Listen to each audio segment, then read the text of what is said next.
Hola, en este video voy a analizar la jurisprudencia asignada, una sentencia del Tribunal Supremo de Justicia en la Sala Político-Administrativa. Antes de entrar al caso, recordemos brevemente que la jurisprudencia es el conjunto de decisiones reiteradas de los tribunales que al interpretar y aplicar la ley en casos concretos van fijando criterios que orientan cómo debe entenderse el derecho y en materia tributaria. Es una fuente clave porque muchas veces resuelve dudas de que la ley no aclara de todo como ocurre en el caso que vamos a ver. El caso del expediente número 2017-0912, con ponencia del magistrado Marco Antonio Medina, Salas, decidido el 11 de diciembre del 2018. Todo comenzó con una fiscalización del CENIAT a la empresa Perfumería Las Villas, Tamanaco C.A. Esta materia de impuestos sobre la renta e impuesto del valor agregado correspondiente a los ejercicios fiscales entre 2011 y 2014, y esa fiscalización terminó en un acta de reparo por gastos que la administración consideró improcedentes por falta de comprobación, y luego en una resolución, el sumario administrativo, que confirmó ese reparo. Los sujetos intervinientes son, por un lado, el sujeto activo representado por el Fisco Nacional a través del CENIAT y la Procuraduría General de la República, y por otro lado, el sujeto pasivo, que es el contribuyente Perfumería Las Villas Tamanaco C.A.,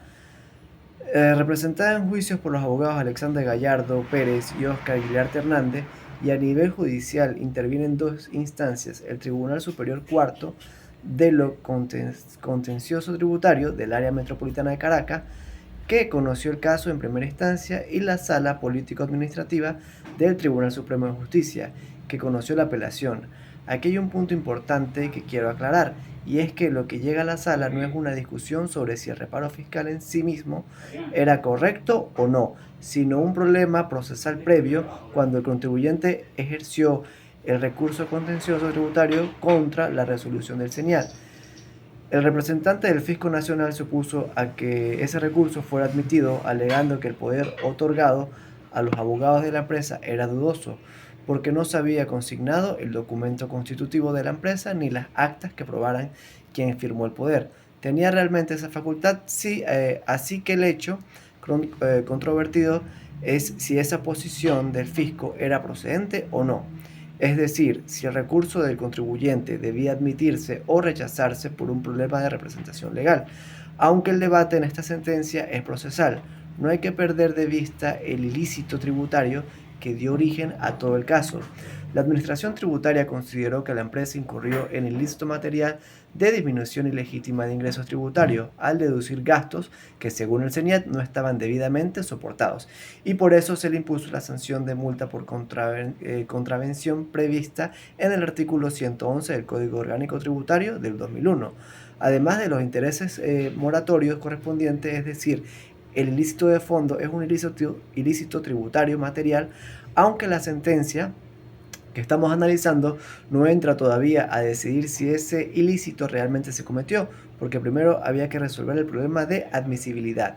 La contribuyente ejerció el recurso contencioso tributario, que el mecanismo judicial que tiene un contribuyente para impugnar los actos de la administración tributaria que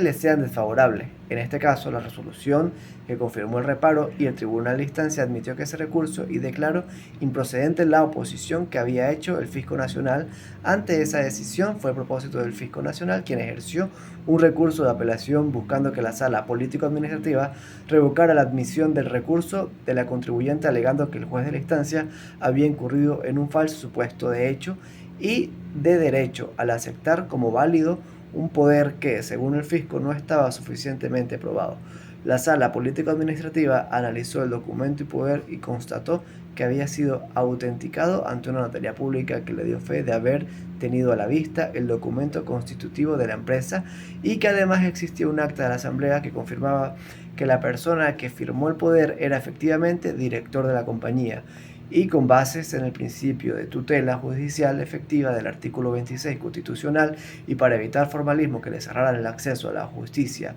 a la contribuyente, la sala concluyó que no se configuraba la casual de inadmisibilidad alegada por el fisco. Por eso declaró sin lugar la apelación del Fisco Nacional, confirmó la sentencia a distancia y ordenó que el tribunal continuara con el procedimiento de recurso contencioso tributario, que sí deberá pronunciarse eventualmente sobre el fondo del reparo, y no hubo condenatoria en costas para el Fisco Nacional. En ese caso es un buen ejemplo de cómo en materia tributaria muchas veces la batalla se libra antes de discutir el fondo del asunto. En aspectos procesales como la legitimidad de un poder, y también muestran cómo los tribunales equilibran el rigor de los requisitos legales, como el artículo 273 del Código Orgánico Tributario, con el derecho constitucional de acceso a la justicia, prefiriendo resolver el fondo antes que cerrar las puertas por un formalismo. Como esto termino de análisis, esta jurisprudencia, el desarrollo completo está en el blog. Gracias por ver.